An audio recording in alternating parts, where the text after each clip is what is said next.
Buenas tardes.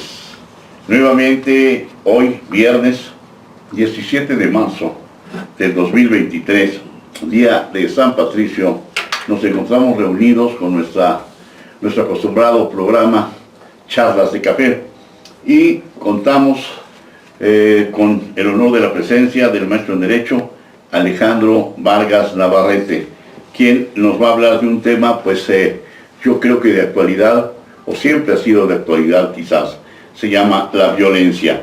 Entonces vamos a hablar de la violencia, mi querido maestro, y pues comenzamos. Pues muchas gracias nuevamente por la invitación. Pensé que después de la última charla ya no íbamos a volver a tener algún otro encuentro, y me da mucho gusto estar aquí con ustedes. Esperemos que nos escuchen y nos vean ahí de donde quiera que sea. Muchísimas gracias por esa deferencia.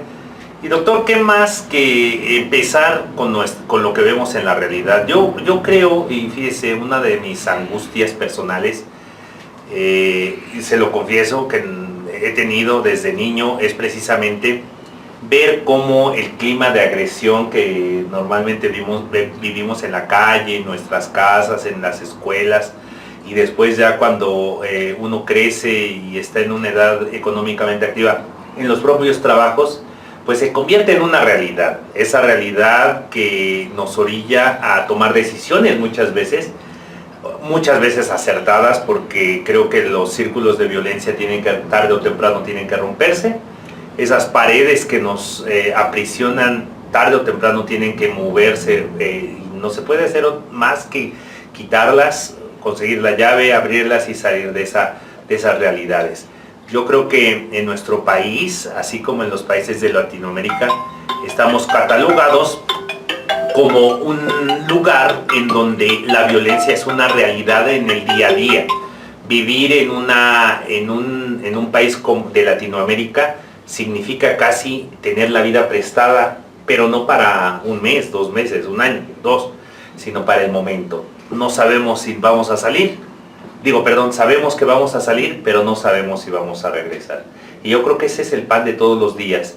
La violencia, desafortunadamente, se encuentra en todos lados. Está permeada verdaderamente en todas partes. Hay quienes dicen, ¿no?, nuestros vecinos, los que nos vean allá en Estados Unidos, dicen que últimamente nuestro presidente dice que es más seguro vivir en México que en Estados Unidos. A mí me parece que si fuera así la realidad, creo que tendrían que emigrar los estadounidenses a nuestro territorio, porque vivimos sin lugar a dudas en un narcoestado, y ese narcoestado implica adoptar esas prácticas del crimen organizado y estar, como vulgarmente se dice, a las vivas, porque en cualquier momento pueden matarnos, pueden golpearnos, pueden ejercer en nosotros desde una ofensa verbal. Y ve a la calle, cómo está la calle, más en los días de quincena. Luego dicen que antes decían que la pobreza era la causa de la violencia. Para todos los que nos ven y luego no nos entienden, ¿cómo podemos definir la violencia? La violencia es un acto, primero, un acto humano. Ya lo concebimos racionalmente así, aunque no necesariamente. La violencia está inmersa en el reino animal. Perdón que te interrumpa, sí. Ahorita me parece interesante lo que acabas de señalar, porque decía Tomás de Aquino, hablando precisamente de conductas, él hacía una diferencia entre acto del hombre y acto humano. Él decía que acto del hombre es cualquiera, como espantarse la mosca, como caminar, etc. En cambio, un acto humano era aquel que necesitaba una reflexión, es decir, un conocimiento, una libertad, por supuesto, y una libertad.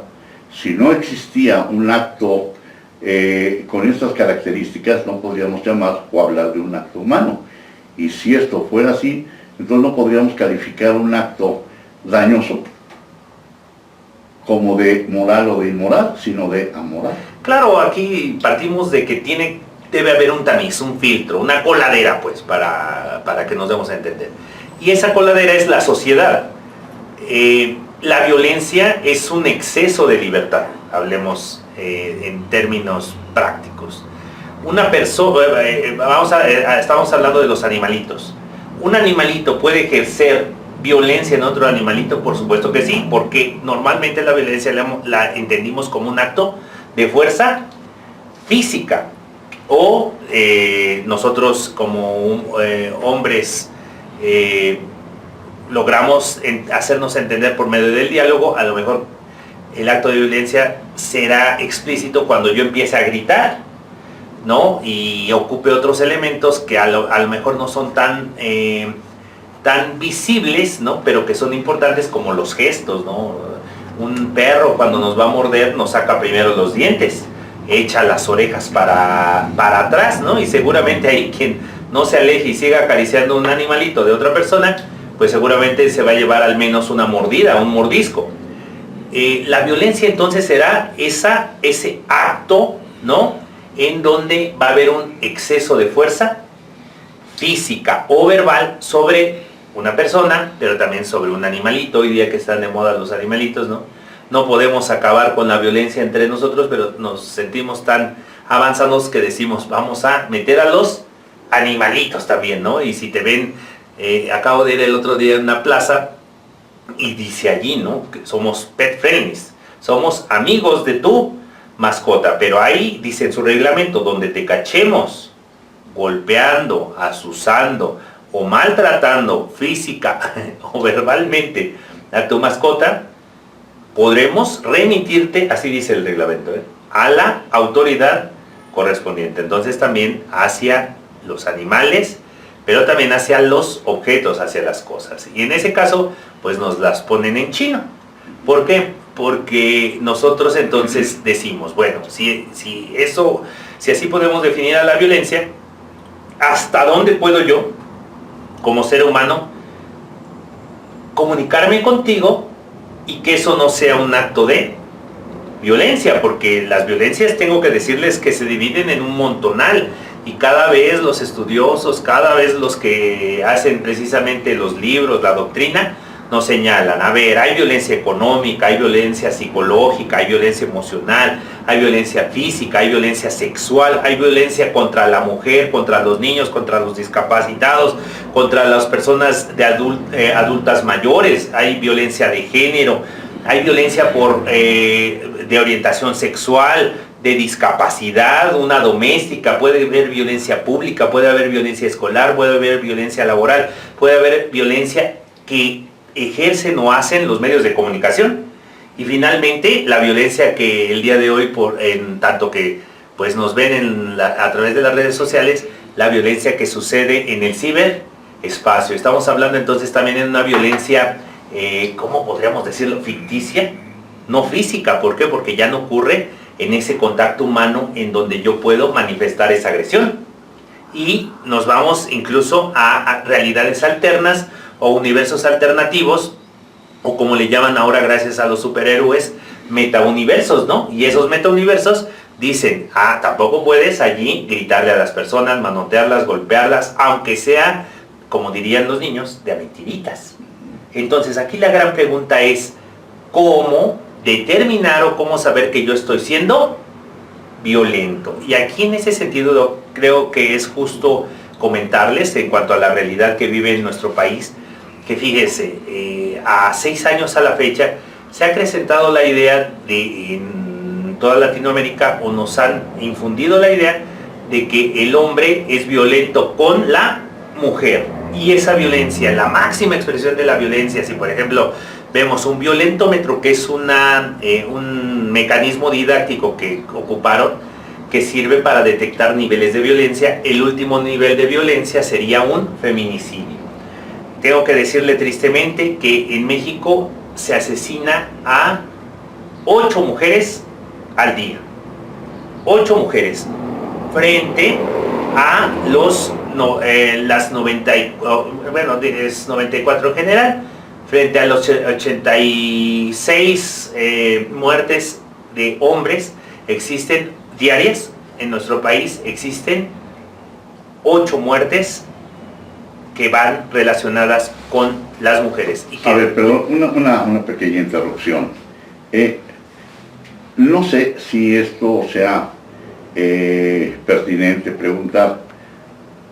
Yo he escuchado esto que tú dices en la televisión, pongo un canal, luego cambio de canal y palabras más, palabras menos, todos dicen lo mismo. Hay mucha violencia en México. Vamos a suponer que sea cierto, vamos a suponerlo. Desde luego, esto es producto de un estudio serio, ¿no? No nada más de un periodismo fácil y oportunista. En ese sentido, yo quisiera hacer resaltar esto. Es pregunta. ¿Tú consideras que la violencia que se vive actualmente es mayor que la violencia que se generaba, digamos, hace 10, 20, 30 o 50 años? No, desde luego que no, fíjese, hay un estudio, como usted dice, muy serio.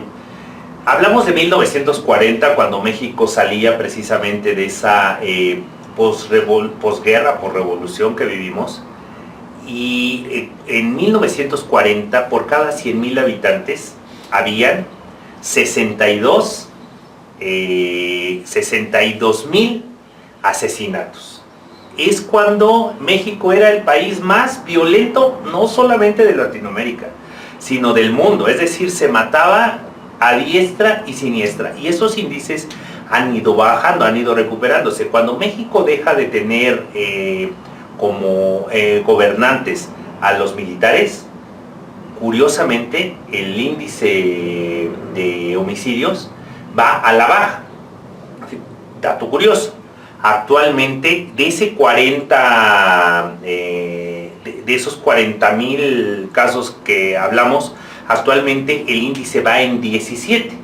Si usted me dice, hoy somos una sociedad más violenta, no, se ve reflejado, sí, cuando confrontamos los datos con Estados Unidos, ¿no? Por ejemplo, que obviamente siendo más de 300,000 millones de habitantes, tiene índices de homicidio mucho más bajos que los nuestros, pero nuestra realidad, por ejemplo, insisto, en esa ocupación del crimen organizado que ha hecho en diversos ámbitos de nuestras vidas, nos hace susceptibles a que podamos sufrir una agresión, y en este caso, como vulgarmente se dice, a que nos maten en la calle, en los negocios, no sé, si nos metemos a trabajar en algún lugar en donde tenga vínculos precisamente con ese crimen organizado, que no pague sus cuotas, o que lleguen y no se presten a las extorsiones, o prestándose no paguen a tiempo, etcétera, etcétera, corremos el riesgo de morirnos. Que hayamos o estemos viviendo en la época más violenta que ha tenido nuestro país, no, 1940 es un caso que de estudio. Sí, hago esta pregunta porque hiciste un catálogo, digamos, de diferentes agresiones, diferentes formas de violencia, diferentes especies de violencia, y no escuché que dentro de este menú, dentro de este catálogo, incluyeras a los medios de comunicación. Es decir, debo platicarte, tú estás muy joven, no habías nacido en este tiempo que te voy a platicar. Hubo un tiempo en que el periodismo, por llamarle de alguna manera, aquí en México, era blanco. Es decir, había noticias de todo lo que quieras, salvo de nota roja. Estaba prohibido hablar de homicidios, de robos. Para este efecto había periódicos especializados. Había una alerta, una alarma, una alarde, no sé cuántas revistas Las había. Extras de los periódicos. Bueno, aquí en Toluca, debo decirte, yo escribí mucho tiempo para El Sol de Toluca, en esa parte que acabas de mencionar, la Extra del Sol, que sacaba nota roja. Yo me preocupaba por escribir, digamos, sobre esa nota, la forma de prevenir ese tipo de violencia. Y cuando se habla de muchos muertos, hoy de feminicidios, que son también homicidios de mujeres, claro. Debo decir lo siguiente: no se daba ese dato porque no teníamos los avances tecnológicos con los que contamos hoy. Pero aparte de eso, yo pienso que no analizamos el homicidio en cuanto a las circunstancias en las que se genera. Es decir, yo no he escuchado por ejemplo, que digan que mataron 2 o 3 gentes dentro de una iglesia, que los mataron dentro de una biblioteca, de un centro de investigación, etcétera, etcétera, ¿no? Es decir, lugares a donde va la gente, perdón por la expresión, quizás pudiera sonar un tanto cuanto discriminativa, pero además lo es, ¿no? Lugares a donde va la gente que no busca adrenalina. ¿A qué me refiero? Cuando vemos que matan no 1, sino 3, 5 o 6 o más, fue en un bar. O descabezados, Un descabezado. O fue colgados en un centro que hoy le llaman pomposamente, ¿cómo? Restaurante familiar. Sí, sí. Restaurante familiar. ¿Qué sucede? En estos lugares, que en mis tiempos se llamaban lugares de mala muerte, aunque ellos son de mala muerte, son muy lujosos. Sí, nada más era Pero mote. era otra época, era una época donde había mucha pobreza. Sí. Hoy en día, yo creo que el nivel socioeconómico ha subido muchísimo. Entonces, no quiero hacer muchas referencias a la antigüedad, pero sí quiero, vía contraste, ver cómo hoy los medios de comunicación se especializan en señalar homicidios, secuestros, crímenes en general, algo que llame la atención y auspician el morbo de la gente. Correcto. La gente es feliz viendo eso, ¿no? Entonces, yo digo que es un círculo vicioso, pero esto no será una forma de violencia. A mí me parece que, habla usted con verdad, los medios de comunicación empiezan a tener libertad, entre comillas, porque todos obedecen a cierto interés. Pero creo que a partir de nuestro país, a partir del año 2000, empieza esa apertura en la que tú podías hablar ya de temas que si tú hablabas antes, ahí vemos el cúmulo de asesinatos de periodistas que además ni los conocíamos, ¿no? Porque el gobierno tapaba todo, efectivamente, los medios masivos, los mass media, han venido a darnos la apertura ciudadana de poder enterarnos de lo que ocurre. Hoy el Facebook, si alguien murió, alguien lo atropellaron, o hay un accidente carretero, las aplicaciones hasta te notifican de ese tipo de circunstancias. Es decir, podemos saber quién muere, cómo muere y por qué murió. Hasta antes yo quiero tomar como parámetro el año 2000. Antes del año 2000 eso no ocurría, ¿eh? En nuestro país te mataban y no sabían ni por qué, ni cómo, ni dónde, ni aparecía simplemente muerto y con una pistola en la mano y decía, se mató, ¿no? De 4 balazos, 25 puñaladas. Fue un suicidio, efectivamente. Fue un suicidio. Bueno, hasta en los casos en las crónicas de los ministerios públicos está esa circunstancia. Es decir, iban a levantar el cadáver y el cadáver tenía 25 puñaladas y, no, digámoslo, 25 heridas con arma blanca. Porque era suicidio. Y era un suicidio, ¿no? Evidentemente llegaba el Ministerio Público y para no meterse en problemas, porque el sistema era así, decía, efectivamente, doy fe, llevaban a su secretario, de que efectivamente se trata de un suicidio. Fue un suicidio, nada que ver, le entregabas el cadáver sin órganos porque no sabíamos si tenía o no, ¿no? O ya, en esa moción de violencia, ¿no?, que vivimos, se eliminó esa parte de saber si te quitaban el corazón, el hígado, los riñones, las retinas, etcétera, etcétera, porque ya puedes tú, incluso en tu licencia, decir, autorizo que hagan un servicio. Antes no. Sí, yo creo que los periodistas, me imagino que siempre los han matado, ¿no? Y yo creo que el caso más alarmante es los de los hermanos Flores Magón. Es decir, desde siempre ha habido esa circunstancia en nuestro país que tenemos que al gobierno no le caes bien. Bueno, esa violencia se da por una exacerbación de la colectividad.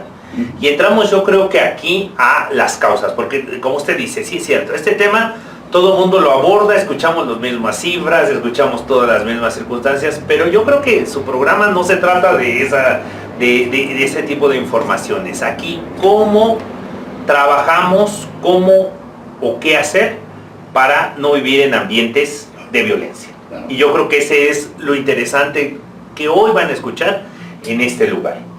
La violencia es que actualmente vivimos depende de dos grandes cosas, doctor, para que nos entendamos.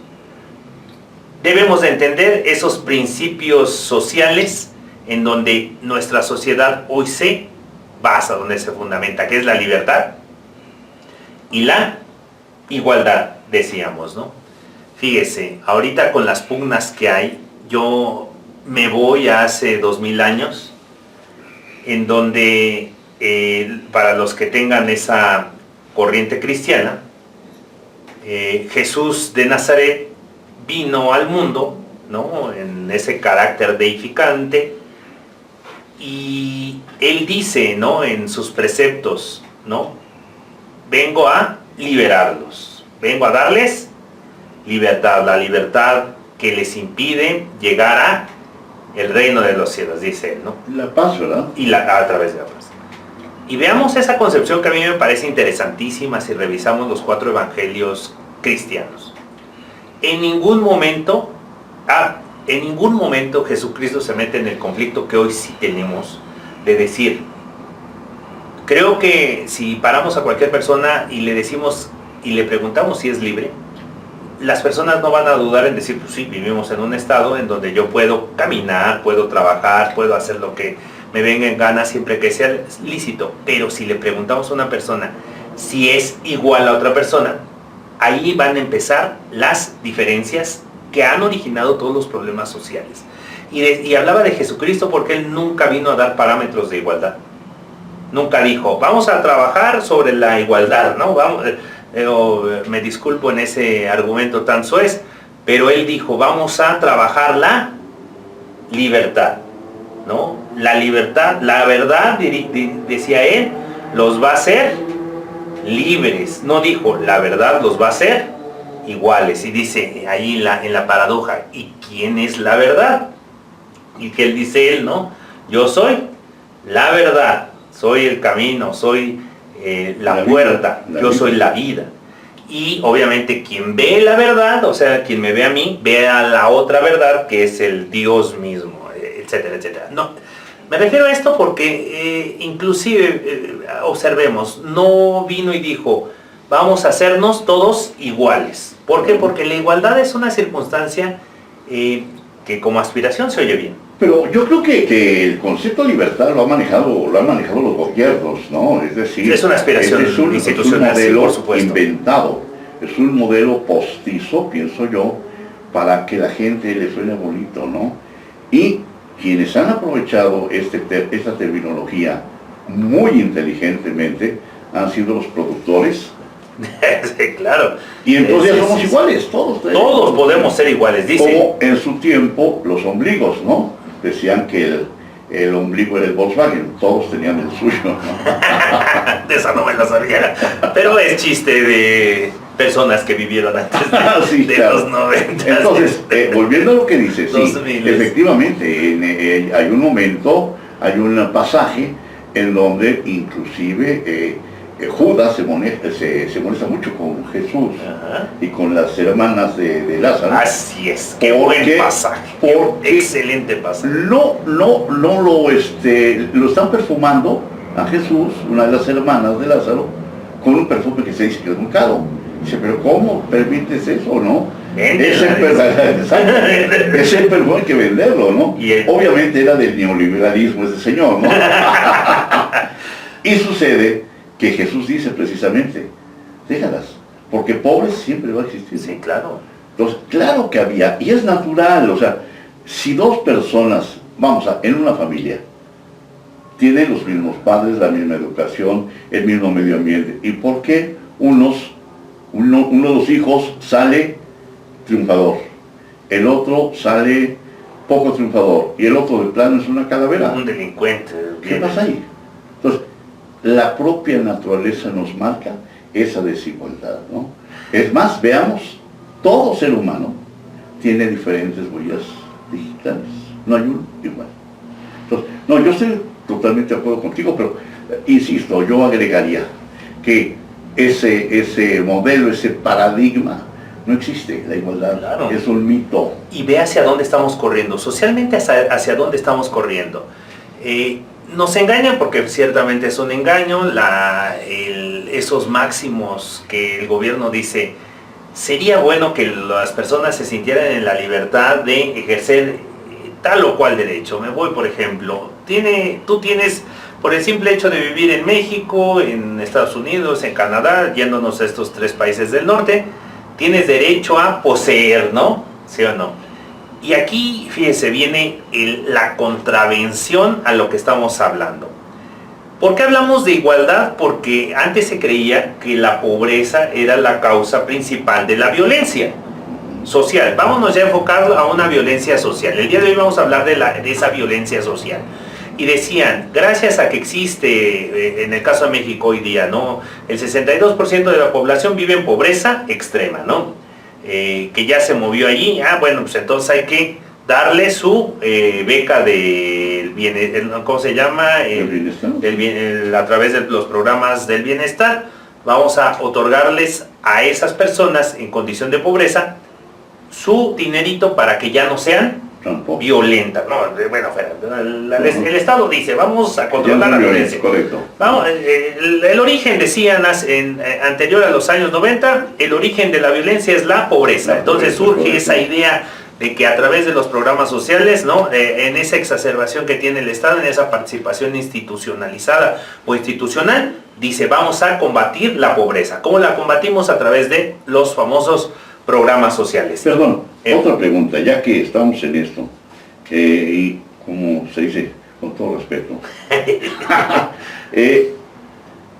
cuando se empiezan a elevar los salarios de jueces, magistrados, hoy de los cine y de servidores públicos de cierto nivel, se decía precisamente, no para evitar la violencia, decían para evitar el robo, de de que no como roben. ganan tan poquito, se presta a corrupción, hay que aumentarles el sueldo. Esto también podríamos incluirlo ahí. Por supuesto que sí. Miren, nos adelantamos 5 pasos en esa circunstancia de la pobreza. ¿Por qué? Porque efectivamente parte del problema de la violencia que vivimos en México al menos, es la corrupción. La corrupción, que se traduce ¿en qué? En impunidad.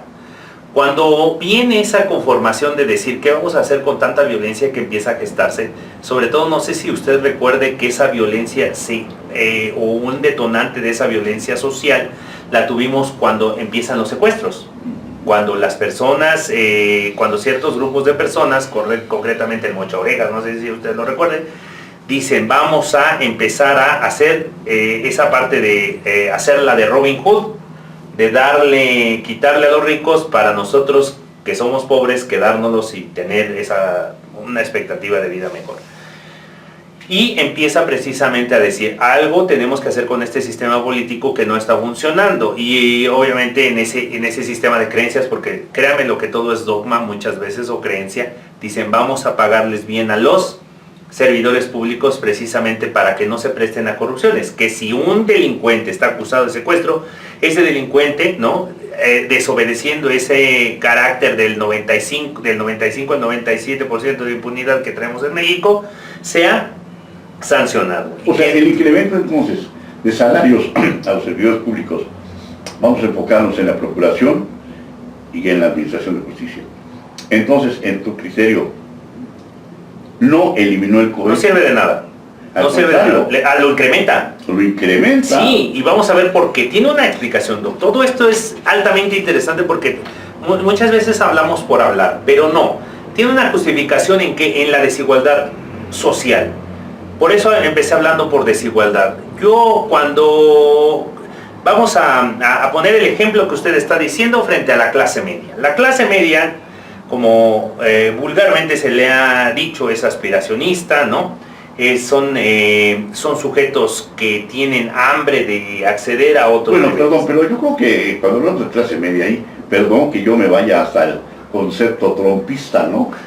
Trump dijo en su momento que en México no existía la clase media, ¿no?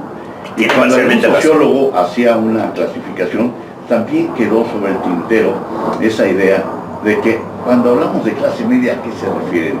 Clase media que económicamente hablando socialmente hablando, culturalmente hablando, porque hay gente que yo no diría ni siquiera que es de clase media, sino de clase de abajo, me incluyo yo, y no creo yo estar en esa idea del aspiracionismo, no me interesa, vamos.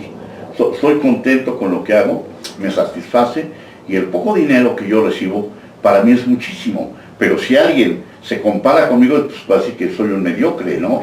Entonces digo, yo creo que aquí sí tendríamos que ver, hay una clase media quizás moderna, ¿no? Que es Sí. a la que se refieren. Y a lo mejor se refieren a parámetros, bueno, para acotar o como modelo, como estándar que podamos agarrar nosotros aquí en esto que estamos platicando, sería una cuestión eminentemente económica.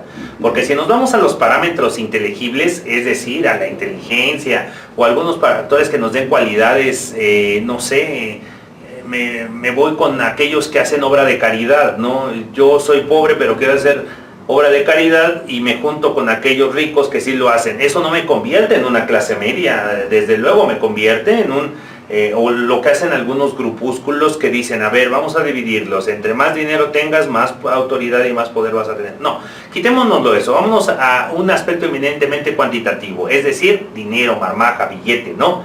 Y vamos a poner un ejemplo bien sencillo para que logremos aterrizar esto. Yo puedo fingir que tengo dinero, estoy hablando de la clase media en un aspecto de que no soy ni rico. Perdón, otra acotación quisiera yo hacer aquí. Clase media, pero dentro de lo que son las ciudades. Por supuesto, ¿Por qué? Por supuesto, Es urbano, el modelo es urbano, sí, exacto. es eminentemente urbano. Correcto, eso hay que Y vean prestarlo. que ahí es donde hay más violencia, en los centros urbanos. Claro. Ah, por ahí vamos, ahí va la cosa, por ahí va la cosa. Ahí vamos con la famosa discriminación que se hace, pero una discriminación peyorativa, no natural. Es decir, lo que sería, o lo que se ha dado en llamar el clasismo, el racismo, en donde los de las ciudades ven menos a la gente que vive en los pueblos. Y somos los que ponemos los motes. Así. Lo que le damos nombre, lo que le damos vida a qué, al naco, por ejemplo. Así es, así es. Al indio. Ahí empezó. Y cuando nosotros nos atrevemos a tratar con esas personas, quedamos maravillados, porque su economía es precaria, yo diría, ¿no? Sin embargo, su generosidad desde luego, no su tiene corazón. límites. Sí, desde luego. Ahí no existe esa violencia de que hablamos. Habrá quien sí, ciertamente, se desfase, pero la gran mayoría de la gente es muy noble. Es una gente, valga la expresión, bonita, en el sentido propio del aspecto espiritual. Sí, que se quitan la camisa y te la dan. Claro, claro. Y yo me pregunto, aquí en una ciudad, fíjense, el otro día, y a título personal se los tengo que comentar a usted, aquí en la calle me encontré un señor ya de edad avanzada, que se acerca a mí y me dice, oiga, ¿usted es vecino de la zona? Le digo, por supuesto que sí. Y dice, estoy buscando al licenciado fulanito. No, usted. Sí, sí lo identifico, sí lo conozco. Dice, es que cada semana él me presta su casa para quedarme. Y de inmediato tengo que decirles que se prendió en mí un foco, pero de alerta, de decir, cuidado, Claro. cuidado. ¿Por qué? Porque lo que ha generado la ciudad o los centros urbanos es climas de alta desconfianza. O, si nos vamos a lo que venimos platicando en tema, climas de desigualdad. Tú tienes, yo no tengo. Y vámonos a ese parámetro eminentemente económico. Puedo fingir, decíamos clase media porque no son ni ricos ni no podemos ubicarlos. A esto tiene dinero para comprarse un BMW, un Mercedes, no sé, deben haber carros más caros, un Tesla, pero yo no los conozco. Es muy curioso esto que dices, nada más como un paréntesis. Y vamos a tribunales hace un momento, y venía una camioneta de esas que parecen de valores, que Homer, no sé cómo se llaman, sí. pues lujosa diríamos, ¿no? Cuando menos así se Extravagante, podría Y ser. entonces vimos que estaba buscando un lugar para estacionarse No, en la calle. Como un carro de esos no paga su estacionamiento. A eso vamos, a eso vamos. Yo no puedo aspirar, me puedo comprar, tengo acceso a lo mejor a lo básico, tengo garantizada mi supervivencia, una casa a lo mejor propia, mayoritariamente si perteneces a ese segmento, debías tener una casa propia, un coche propio y una cierta solvencia para responder socialmente. versus a los que viven al día, endeudados, con mucha precariedad. Colocándonos en ese esquema, aquí la gran pregunta que debemos de hacernos es, ¿puedo yo fingir que tengo dinero en una sociedad como la nuestra? Es decir, puedo por usar el mismo celular, ¿no? No sé, mi celular es sencillo, pero vamos a suponer que traiga un Apple Watch, que es el 14, creo que ahora está... El iPhone 14, creo que estamos en el 14. Y que traen los artistas, que traen las personas con cierta economía, que traen las personas, pues a lo mejor que ocupan grandes cargos porque se los dan en las empresas o en el gobierno. Puedo yo decir, puedo fingir que tengo la misma economía que la otra persona, porque ahí radicaría mi parámetro de igualdad. Mi parámetro de igualdad, y aquí va a venir la respuesta por qué las ciudades generan tanta violencia. Puedo yo decir, soy igual al artista del momento, no sé, que trabaja en algún programa de radio, de televisión. Puedo decir, soy igual que el empresario, solo por traer mi Apple 14, por usar ropa pirata, ¿no? De cierta, no sé, ahora que anda de moda Gucci, o que andan de moda... Las de marca, simplemente, ¿no? ¿Puedo yo, que me haya comprado un pantalón a lo mejor en un outlet de oferta, o pirata, como vulgarmente decimos, decir soy igual al empresario, soy igual al artista, soy igual a la persona que efectivamente tiene ese nivel de vida para comprar esto que yo estoy calzando, que estoy vistiendo? Eso aparentemente dicen, sí, eso me da igualdad, el que yo traiga el mismo teléfono que el otro me da igualdad, pero en el fondo, fíjense, si lo tasamos desde un punto de vista social, yo no voy a poder acceder a lo que la otra persona sí. Nos vamos a la percepción que habíamos platicado la vez pasada de éxito. Eres exitoso porque tienes mucho dinero, y si tienes mucho dinero tienes un buen auto, y si eres exitoso puedes ir a comer a restaurantes, etcétera, etcétera. Esa realidad que nos han vendido de éxito nos obliga a querer ser ¿qué? Iguales a los que tienen dinero, y entonces empezamos a fingir que nosotros se les llama crear falsos parámetros de igualdad para obligar que el grande, que el que tiene lana, no me vea feo, no me diga paisano. También, desde mi perspectiva, de manera equivocada, creo que la han equiparado a la famosa democracia.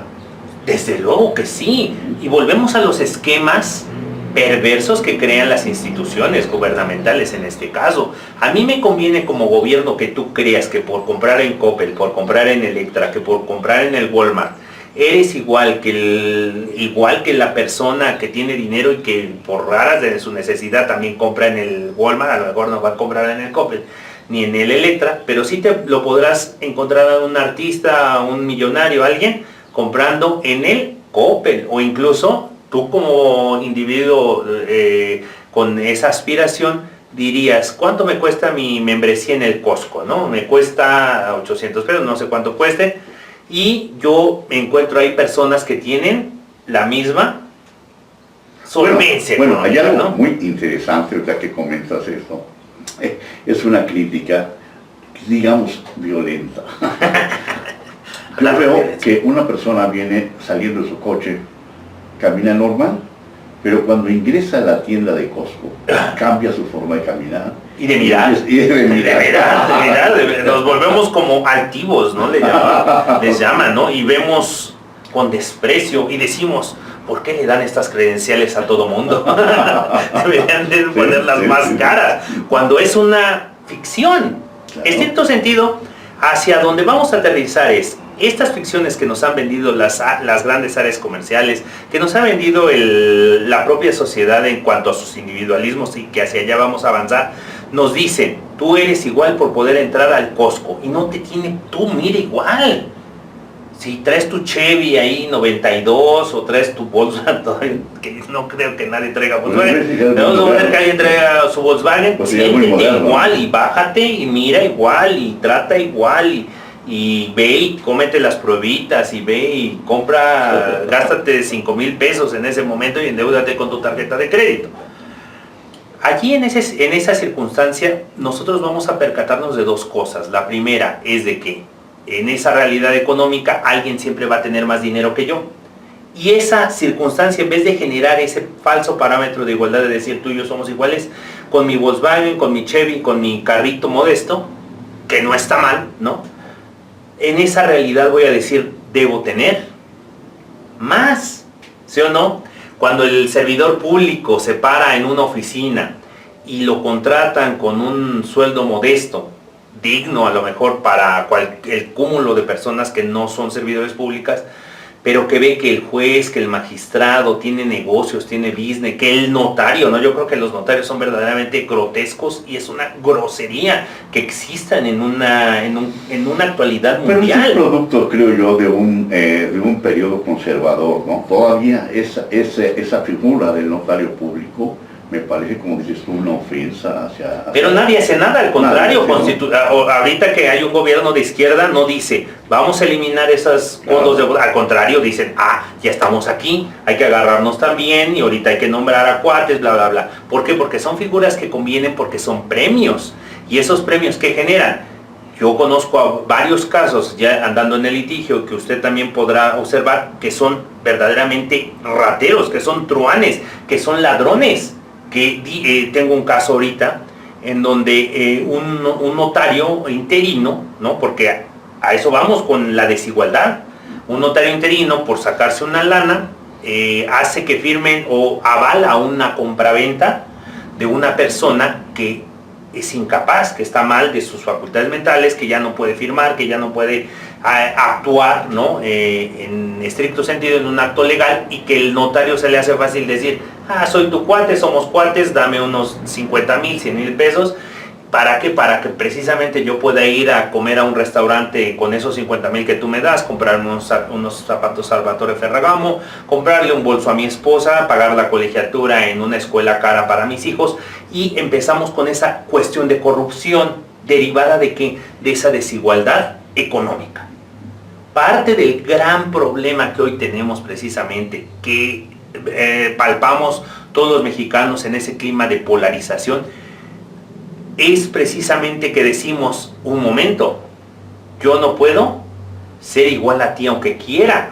Pero aquí hay un conflicto. Si la institución te está diciendo lo que importa son los sentimientos, ¿no? Es como cuando tú conquistas a una mujer y te dicen, oye, quédate con la de los buenos sentimientos, ¿no? No, espérame. Está muy feo. Está muy feo. No, ya nos van a tachar aquí que estamos en contra de las mujeres. Esa sería una y que queda una violencia, ¿no? una violencia. Pero seamos realistas, fíjense. Algo que ha propiciado de 6 años para acá, no llevamos mucho y algo tenemos que hacer. Tenemos que parar esas cuestiones individualistas que nos dicen, no vayas a decir que está feo, no vayas a decir que está gordo, no vayas a decir que es pobre, no vayas a decir que es corrupto, no vayas a decir que roba, ¿no? ¿Qué dice el gobierno? Nosotros ya no espiamos, hacemos funciones de inteligencia. Sí, ya no se espía, ni lo digas. Eso, si tú lo dices, eres malo, eres perverso, eres conservador, ¿no? De Malolandia. De Malolandia. Y la verdad es de que hemos flexibilizado tanto la manera de hablar y tengo que decirles a todos los que nos ven que es arbitrario todo lo que estamos viviendo, ¿eh? Sí, yo creo que la gente, que tiene dinero, pero que lo echa a pulso, creo que hablas del individualismo. Es individualista, pero por su propia naturaleza, ¿no? Porque ellos van a ganar. Recordemos la revolución industrial. ¿Cuánta gente queda sin trabajo? Sí. Las máquinas hoy... La depresión de 1930 en Estados Unidos. ¿Y qué busca el empresario? ¿Ganar dinero o ayudar a la gente? No, pues ganar dinero, por supuesto. Pues, yo creo que desde esa perspectiva muy particular, yo la entiendo, no la justifico, pero yo la entiendo. Son personas que se han dedicado a hacer dinero.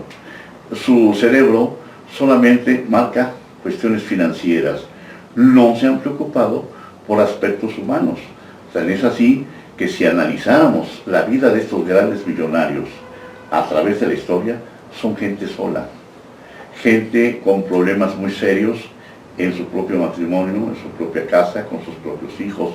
O sea, ¿Por qué? Porque han descuidado obviamente el aspecto humano. Y si no se preocupan por la gente que convive con ellos, pues mucho menos de un trabajador. Sí, por supuesto, y volvemos a la premisa. Se crea una desigualdad social o vivimos en un ambiente de desigualdades sociales.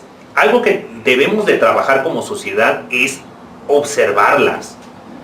¿Yo qué soy, no? En un aspecto autocrítico, yo creo que todos los filósofos, fíjense, muchas veces la filosofía la ocupamos para blofear, para decir, yo sé filosofía y sé de corrientes y he estudiado desde hace 5000 años lo que viene sucediendo con la humanidad y ahora me voy al posmodernismo y no quiero decir autores para no quemar a nadie. Sí, claro, porque pues, son los mismos, ¿no? Los mismos que han hecho daño a la sociedad. De los que queman incienso a los miembros del Círculo de Viena. Uy, no me diga, imagínense, ahí yo me hinco y les beso los pies al menos, ¿no? Y les abrazo y me tendrían que sacar por ya, déjalo. Sí, claro. La filosofía nos tiene que servir para ser autocríticos, como el estudio, como el conocimiento, ¿no? Y a mí me parece que en ese sentido nosotros tenemos que aprender como sociedad a ser autocrítica de qué es lo que yo estoy haciendo mal. Pero fíjense, algo que estamos haciendo mal como sociedad es vivir en línea, online le llaman, y desconectados, offline, que es finalmente la herencia de los teléfonos, la herencia del internet. Yo no me puedo llevar bien con el doctor porque es sabio, sapiente y además utiliza palabras rimbombantes jurídicas y filosóficas. Y en ese clima de desigualdad, ¿qué es lo que está ocurriendo, doctor? No, yo no lo junto porque es que payaso, es sangrón, ¿sí me explico? No me da mi lugar, no hay un clima estricto sensu de igualdad. Y si yo salgo a la calle, fíjense, con esta realidad que me creó el teléfono, yo puedo tener a pura gente que piensa como yo. Es decir, ya no hay un esfuerzo comunicativo. Ya hay un esfuerzo de ¿qué? De decir, hola, ¿cómo estás? Mando un piolín. Y si ese piolín a mí me satisface, a ti te satisface, a Dani le satisface y a todos nos satisface. Un corazoncito, ¿no? yo me estaba yendo a más extremos, pero sí, un mendigo corazoncito ahí. Todo que todos tenemos y decimos, oye, me mandó un corazoncito. Comparto la idea y te escribo bendiciones. Y mi amigo de Facebook, compartimos la misma lucha, ¿no? Y soy chairo y encuentro otro chairo y chairizamos y bla puta y jajaja, Calderón el Borolas. O soy contrario, no soy anti-obradorista y digo, no, maldito, mentiroso, truán, patán y todo lo que él mismo se ha dicho en las mañaneras. Hasta hacemos grupos. Pero ¿qué pasa cuando esos dos grupos se confrontan y dicen, no, ese chairo no debe estar en mi vida, en mi chat? ¿Y qué hacemos? Lo ponemos offline, lo sacamos de nuestra existencia. Ahorita que comentas esto, me llamó la atención de una persona muy conocida, muy cercana a nosotros, que en alguna ocasión oí hablar así en esos términos del sistema actual, específicamente del presidente. Y apenas me encuentro esta persona y va con mucha prisa. Digo, ¿a dónde vas? Voy por mi tarjeta del bienestar. Amigo, compadre, ¿qué digo compadre, hermano? Pero si yo voy por la calle y en el banco del bienestar bajo mi vidrio y les chiflo, él es enemigo nuestro, él debemos que excluirlo. Es una cuestión material. Pero si nos vamos a una cuestión eminentemente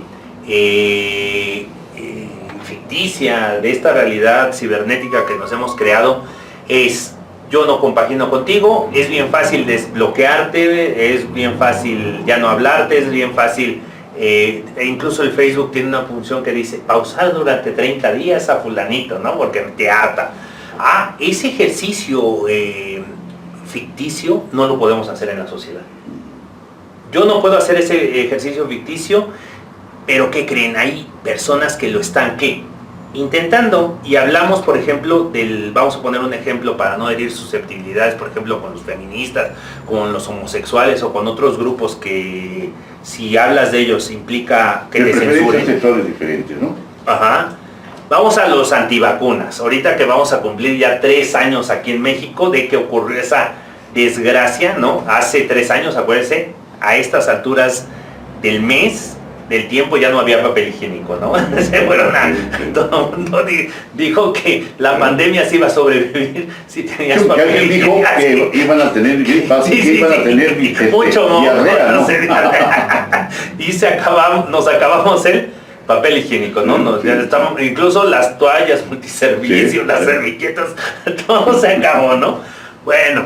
Sin pensar, perdón por la digresión, debo platicarte. Cuando yo era niño, bueno, cuando era joven inclusive, no existía el papel higiénico. ¿Sabes con qué había que limpiarse? Con las hojas. Con papel periódico. Había que hacerlo. Bolita, sí, sí, para que no causara. No, y si nos vamos más atrás se limpiaban con una esponja, ¿no? Bueno, los que tenían ese privilegio. Y quienes se limpiaban, ¿no? Los que no. Bueno, a 3 años de esa catástrofe que nos sacó lo peor de nosotros y también lo mejor, ¿no? Cuando viene la vacuna, ¿qué sucede, doctor? Muchos dicen, yo no me voy a vacunar. ¿Por qué me de vacunar si yo no creo que... Porque decían que era un complot del Estado, ¿no? Que se ponían chips, ¿se acuerda cómo? Bueno, a lo mejor es historia reciente, no debemos olvidarla porque fue muy graciosa. Hoy nos reímos, ¿no? Y decían esos patanes, ¿qué se creen, qué se piensan, qué se sienten, no? Están doblegando nuestra libertad, Sí, ¿no? sí. Ah, bueno, yo quiero ahí hacer dos pausas. La primera, que tiene que ver con ese derecho, esa libertad que tenían ellos de decir yo no me voy a vacunar, que se llama finalmente un individualismo. Yo dentro de mi persona yo no voy a vacunar, no me voy a vacunar. ¿Por qué? Porque no creo en eso, porque creo que es un control, creo que es un, no sé, la excusa que tuvieran que poner, versus la colectividad que dijo que sí tenemos que vacunarnos para llegar a la inmunidad, lo que ahorita ven que ya no tenemos que usar prácticamente el barbijo, el cubrebocas, la mascarilla, como le llamen, ya no tenemos que usarla y si la usamos es porque o tenemos tos, tenemos gripa o también no queremos enfermarnos.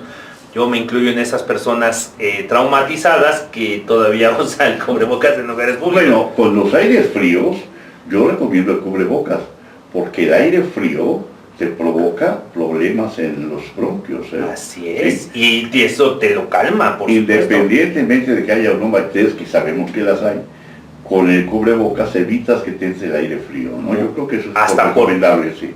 Bueno, esa es una de las enseñanzas de la pandemia.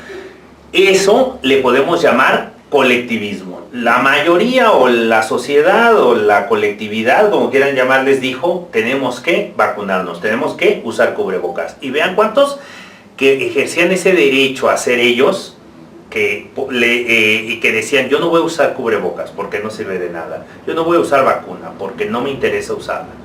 Le podemos llamar individualistas, es decir, que se escinden, que rechazan precisamente la responsabilidad social. Y precisamente una de las causas que ha generado esa violencia es esa versión individualista. ¿Individualista qué? Individualista extrema. Porque tampoco podemos hablar de grupos individualistas, porque si no, ahí meteríamos a la religión, meteríamos a los empresarios. No lo había pensado, pero creo que ellos serían los principales representantes de ese individualismo. Vámonos al ultra individualismo, ¿no? Que sigue, que dice, no nos interesa la sociedad, a mí no me interesa que funcione esto, no me meto con nadie, nadie se mete conmigo, no necesito cooperar, no necesito hablarle a los vecinos, no necesito hacer absolutamente nada. Y ese clima es derivado de ese online y offline. ¿Qué ha ocurrido entonces? Los asesinos. Vámonos a esos extremos.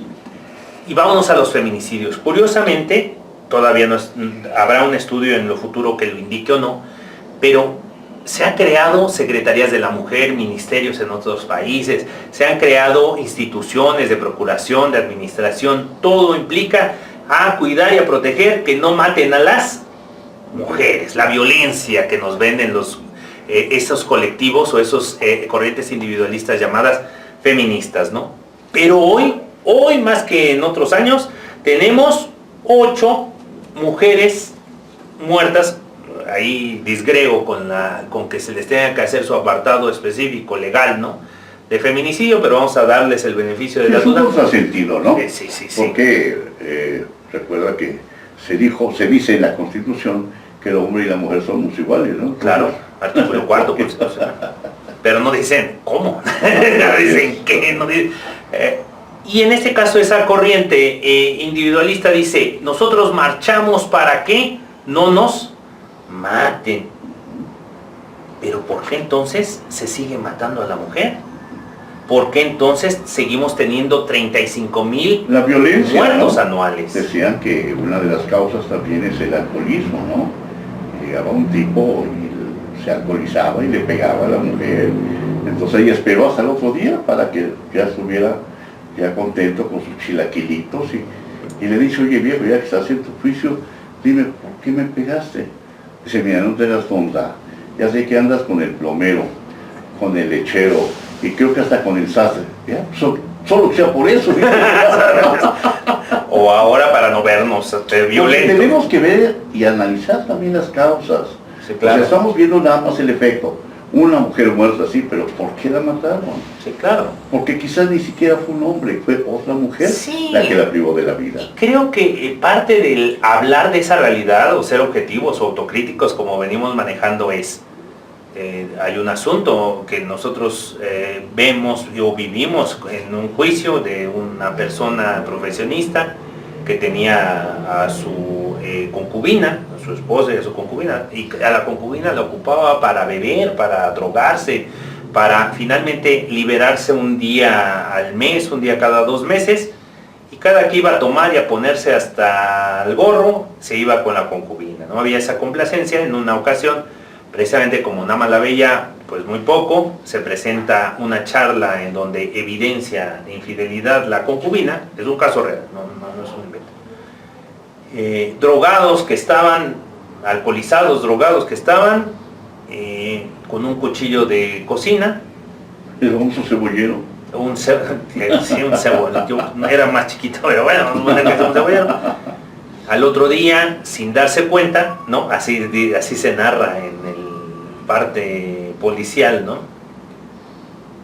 Yace muerta la concubina al lado del hombre, y el hombre dice, pues yo no me acuerdo en qué momento, solo me acuerdo en ese estado de interdicción en el que se encontraba, que no es excluyente, algo que tenemos que ver, que no es excluyente para los que nos ven, no son adeptos a lo jurídico, no te exime el que estés en ese estado, el que cometas una conducta, materialices una conducta, y dice, es que yo no me di cuenta, solo me acuerdo que en el estado que estábamos, porque estábamos muy, muy pasados, solo me acuerdo que estábamos discutiendo, y de repente nos dormimos, nos quedamos dormidos, y cuando despierto el otro día, yacía la mujer junto a mí, con un cuchillo clavado, y obviamente muerta, ¿no? Y en ese sentido, obviamente en un marco legal, pues es feminicidio. Es un feminicidio porque está involucrada, ¿qué? Una mujer. Sin embargo, como dice usted, no se están viendo las causas que motivaron que ese homicidio, porque es un homicidio, no digo, se oye bonito, feminicidio, no, el feminicidio tiene que ser pues con motivos de odio, verdaderamente yo odio a la mujer, claro. No sé, tengo un trastorno o tengo algún problema que tiene que ver con mi psique, y yo odio, nada más de verlas me repugnan, y voy y agarro un bat, agarro un cuchillo y lo mato. En otras circunstancias no tendríamos por qué catalogarlo como feminicidio. Bueno, ese caso fue catalogado como feminicidio, pero después ya sabe los recursos, ya sabe usted los juicios, no lo catalogaron finalmente como feminicidio, fue un homicidio simple. Sí, algo que tenemos que ver es de que no podemos llamarle a todo feminicidio, claro, pero debemos concebirlo. Está tocando un tema muy curioso también, en el sentido, creo que el Estado a través del Poder Legislativo se ha encargado también de ejercer violencia. ¿A qué me refiero? Que nuestros códigos penales están, pero perdidos realmente. La famosa punibilidad o pena, como se llama comúnmente, es arbitraria. Se le ocurrió al legislador poner de 10 a 15 años. Ahora lo del ácido, lo que ocurrió con el ácido y que se está legislando en los estados, que al menos debe tener una pena de 15 años por aventarle ácido a una persona. Yo primero les querría preguntar cuántos casos en su realidad no conocen que usen el ácido. Se supone que se tiene que legislar para todo el mundo, es decir, para todos los componentes del núcleo social, no nada más para una realidad por un caso, ¿no? Sí, pero además eso, aunque no diga con ácido, es un medio para causar un daño, o sea, está perfectamente tipificado. No pero tiene el menor problema. ¿Quién lance ácido? Dice. Se oye. Ahí está el problema. Atractivo. Yo veo que a partir de 2008 se legisla en el artículo 20, pero en relación al aspecto procesal. Formal, diríamos formal, es decir, se van más a la forma que a la justicia. El aspecto sustantivo, el aspecto de fondo, es intocable. Es decir, si tenemos mayor violencia, mayor número de homicidios, pues vamos a aumentar las penas. ¿Creen que con esto se termina la delincuencia? Es un absurdo. Y vámonos a la perspectiva de género, volviendo a esa violencia. ¿Por qué? Nos va a alcanzar, creo que nada más hasta aquí yo creo que vamos a poder llegar. Vámonos. Sí, el tema es muy amplio. Es muy amplio, vamos a acotarlo para que pues si no, ¿de qué platicamos? Después? Sí, claro. Vámonos a esa cuestión de perspectiva de género, que me parece una aberración. Aberración, ¿por qué? Porque nos ponen a los ciudadanos en el banquillo de los acusados y sobre todo a los hombres. Eres hombre, entonces eres malo. Eres mujer, entonces eres buena. Y ponen en ese mismo banquillo a los niños. Ningún niño del planeta miente, ¿no? Y decía hace rato la maestra Eva Georgina, dice, entonces ¿por qué existe el cuento de Pinocho? Claro. Entonces ¿por qué existe el cuento de Pedro y el Lobo, no? Pero en nuestra legislación, los niños, ¿no? Mienten, que si hacen una denuncia, una imputación, le llamamos los abogados, firme y directa, porque es verdad. Y en la sentencia y en las jurisprudencias y en las leyes estará plasmado que si un niño te acusa de que lo tocaste algunas partes íntimas, de que si lo violaste, de que si tuviste o introdujiste algún objeto en él, en este caso se le va a dar total credibilidad al niño. Lo mismo ocurre con la mujer. La perspectiva de género despedaza, así como está nuestro sistema jurídico y nuestra constitución y todo demás. Porque es cierto, ahorita, ¿para qué se marcha, por ejemplo, ¿no? en una exigencia de derechos, en este caso femeninos? Para esa igualdad sustantiva, para esa igualdad legal, para esa igualdad constitucional. Hoy día en México, todos los marcos jurídicos ya están acorde a la mujer. Tanto que estoy hablando que la perspectiva de género hace desigual el sistema jurídico en un 70%, es decir, tú como mujer tienes estás aquí. Lo que antes ocurría con eso que decían del machismo, que sobajaba a la mujer y lo ponía aquí, bueno, las instituciones precisamente tienen que equilibrar esa circunstancia y no, hoy las instituciones dicen, vamos a decirle que él es malo y si no lo es, que se defienda, que demuestre que no es malo, ¿no? Cuando es un trabajo institucional. Y en este caso, la perspectiva de género, ¿o qué ocasiona? Que si yo voy y levanto una falsa denuncia, de por sí vivimos en una circunstancia de impunidad terrible, pero yo como persona malhechora voy y levanto una falsa denuncia en un ministerio público en donde acuso la violación, sostengo relaciones sexuales por otro lado, efectivamente se evidencia que tengo lesiones internas, efectivamente en los dictámenes psicológicos va a salir que estoy afectado en mi psique y en el trabajo social va a decir que van a tener que pagarme mis terapias, etcétera, etcétera, pero es una falsa denuncia. ¿Qué va a pasar con la persona a la que denunciaste? ¿Qué va a ocurrir con ese que va a purgar una condena? Actualmente se están dando 22 años por ese tipo de delitos. En violación así simple, llana, práctica, ¿no? La que ocurre normalmente.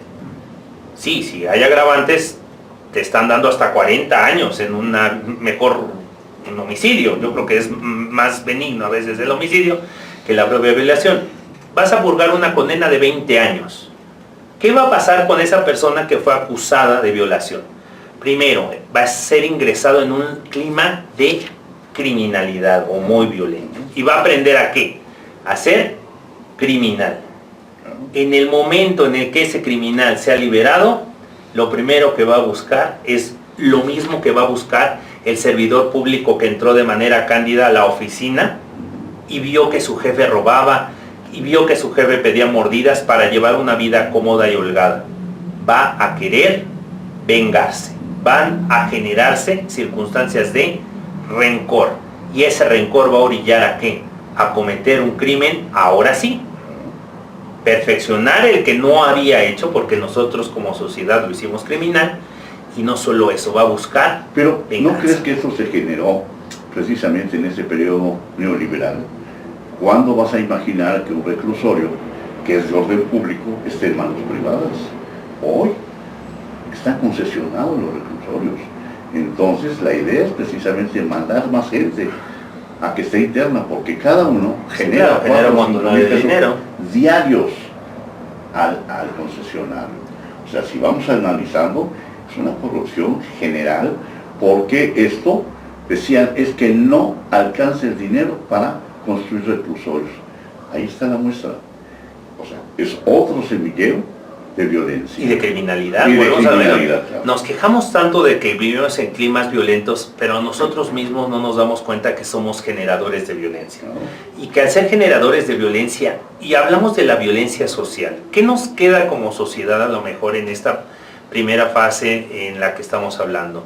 A mí me queda que debe existir una correspondencia hacia ese colectivo, hacia esa sociedad. ¿Y cómo voy a lograr esa correspondencia? Solamente a través de los valores, doctor.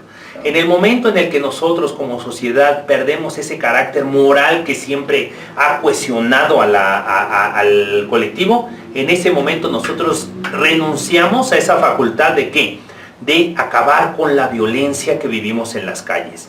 Otra de las causas es hacer ejercicios de autorreflexión, de autocrítica. ¿Qué soy? Soy pobre. Disfruta tu pobreza. Algo que tenemos que ver es de que ahora sí que voy a vivir muy 4T, pero quien nace pobre va a seguir siendo pobre, ¿no? Bueno, yo creo que ahí tenemos que cambiar el paradigma, ¿no? Yo creo que es también parte de una cultura ancestral que nos vendieron desde hace, no sé, estamos hablando de 400 años. No, yo creo que siguiendo un modelo egregio de los norteamericanos, creo que podemos triunfar también. Y ellos llevan ese lema. Recordemos que llegan de Inglaterra y de Irlanda a poblar como inmigrantes, fíjate, a Estados Unidos. Y se levantaron como gente de trabajo, de tesón y con valores.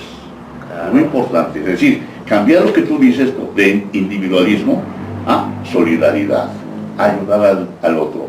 Pensar primero en el otro y luego en mí. Esto no es fácil, pero como tú dices acertadamente, eso parte de los valores.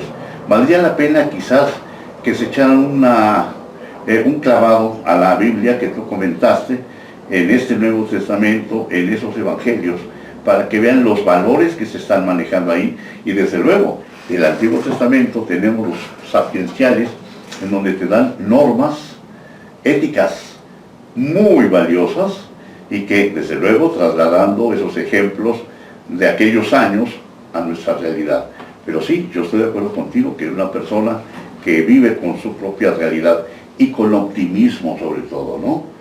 Pensando que tenemos una capacidad mental increíble, es decir, no sabemos, no entendemos cuánta capacidad tenemos, cuántos millones de células conforman nuestro organismo. Y cada célula tiene átomos, y cada átomo tiene neutrones, fotones, neutrinos. Esa es energía. Es muy superior a un teléfono celular, a una computadora, pero no hemos sabido sacar, ¿no?, esa energía estática y convertirla en una energía dinámica en donde utilicemos nuestra mente. Si nosotros tenemos el propósito de llegar a una meta, seguramente llegamos. Pongamos el ejemplo de todos los presidentes que han pasado por México. Seguramente se fijaron en una meta, porque no fue capacidad, no fue instrucción, no fue inteligencia, nada de inteligencia, pero tuvieron ese tino, esa idea de llegar a un lugar. Se fijaron un objetivo y una meta. Quiero llegar ahí, correcto, y llegaron. Correcto, y llegaron. Sí, digo, renunciando a esa idea también de el pobre es pobre porque quiere, porque finalmente, primero ya no anda de moda, ya la censuraron, ¿no? Ya claro. los que siguen ese individualismo dicen, no, eso no es cierto. La desigualdad es propiciada por el Estado y el Estado puede remediarla. No es cierto. Ahí tienen a Rusia, ahí tienen a Venezuela, ahí tienen a Cuba, ahí tienen a China.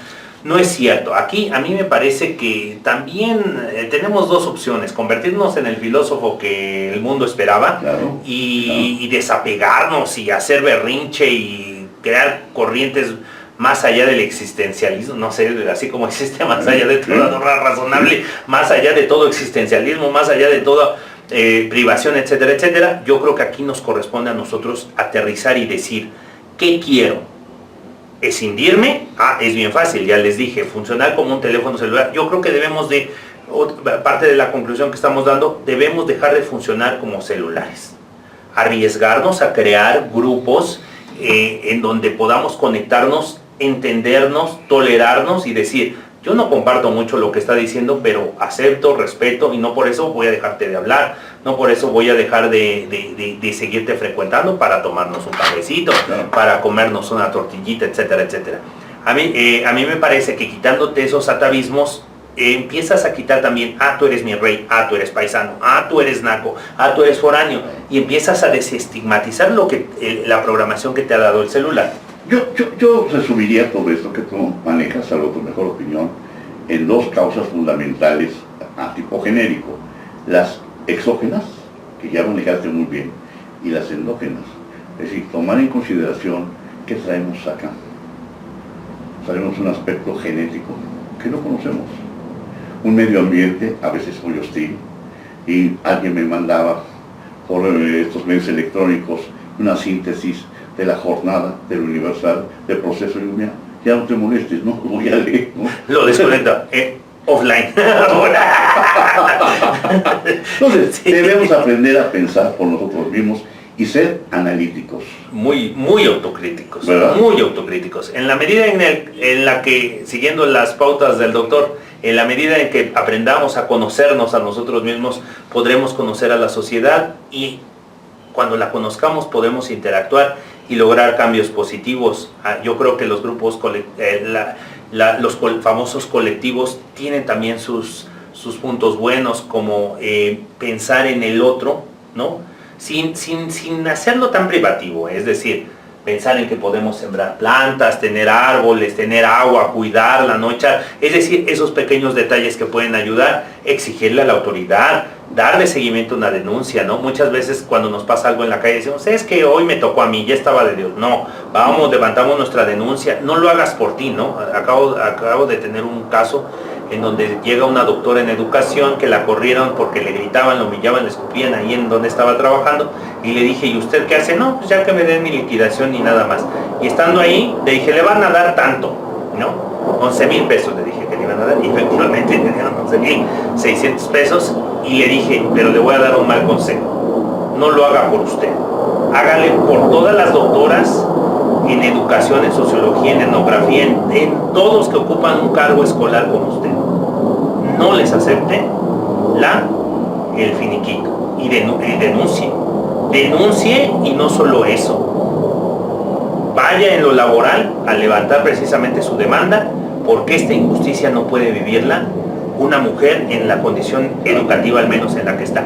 Porque de que usted lo permita, ¿qué podemos esperar con la mujer que vive en ambientes rurales, que todavía tiene que soportar golpes, patadas, no sé, violencias extremas que pueden llegar hasta la muerte? Claro. Si este tipo de segmentos, si nosotros que tenemos acceso al internet y a todo lo que vemos, no hacemos algo por la sociedad, pues volvámonos individualistas. Y entonces les voy a contar el principio de la historia. El principio de la historia es que va a ganar el que más fuerza tenga para matar, para asesinar, para dominar, para azuzar, para espantar. Y entonces acostumbrémonos al clima de violencia en el que estamos y disfrutémoslo también. Pero si quieres hacer algo por tu sociedad, empieza a involucrar con tus hijos, con tus padres, con tus tíos. Y no renuncies a esa idea que te venden esos grupos individualistas de decir, la familia, ¿no? Tuve la mala suerte de tener la familia que tengo. pero mi verdadera familia yo la escojo. No, esas son patrañas. Claro. Aprende a convivir con tu hermano, con tu hermana. Es que también los árboles se podan. Pues sí, pero son árboles. Esa alegoría del árbol genealógico es eso, una alegoría. No puedes decir, no, ya no quiero que sea mi papá. Lo voy a podar. No. Tenemos que aprender a qué, a ser realistas, a responder a la sociedad y sobre todo decirle, ya basta al criminal. Ah, pero vemos que están pintarrajeando las calles y sabemos quién es, dónde vive, dónde está. ¿Y qué decimos? Pues como no es mi casa, que la pinten. Y vemos y sabemos del asaltante, ah, pero como no me asalta a mí porque a mí me quiere, porque vivo en la colonia, pues que haga lo que quiera. Y que vemos al político corrupto haciendo sus negocios, pues mientras no me haga a mí, mientras no me afecte, te tengo una circunstancia, no te ha tocado a ti, pero un día te va a tocar y ese día habrá sido demasiado. Muy bien, entonces dejamos la puerta abierta, dejamos la puerta para el próximo tema, ¿no? Me pues encanta. Muchas gracias, maestro. No, hombre, y además siempre nos extendemos un montón. Gracias a todos ustedes. Muy buena tarde, feliz fin de semana. Feliz fin de semana. Hasta luego.